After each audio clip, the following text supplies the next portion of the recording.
Matovič, viete si predstaviť nejakú predvolebnú spoluprácu so stranou KDH, teraz ja neviem, spoločnú kandidátku alebo nejaký spoločný postup, prípadne nejakú spoločnú deklaráciu, ktorá by odmietla povolebnú spoluprácu so stranou Smer?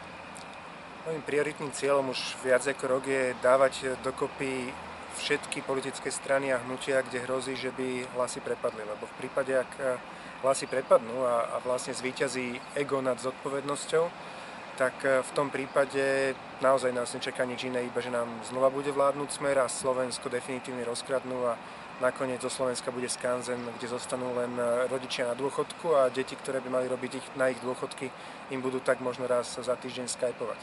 Ja takúto budúcnosť Slovensku neprajem a preto sa prioritne snažím spájať tie strany a hnutia, kde tie hlasy by mali prepadnúť. V prípade KDH tá istota, že sa KDH do parlamentu dostane, je o mnoho väčšia. Myslím si, že oni nepotrebujú s niekým sa spájať a predpokladám, že pôjdu samostatne. Čiže hovoríte, že radi by ste skôr integrovali menšie subjekty. Môžete nám nejaké povedať? Tak nie je tajomstvom, že dlhodobo sa bavíme spoločne s Danielom Lipšicom, teda s hnutím Nova, takisto s Richardom Sulíkom zo stranou SAS. To sú dva subjekty, kde teda podľa prieskumov reálne hrozí, že by tie preferencie prepadli. A mne nejde akože surovo matematicky o tie preferencie, ale považujem za veľmi nespravodlivé, aby 100 000 ľudí, ktorí sa rozhodnú podporiť nejakú stranu, a tých 100 000 nestačí na to, aby sa tá strana dostala do parlamentu, aby ich hlas zostal nevypočutý, alebo aby títo ľudia nemali svojho zástupcu v parlamente.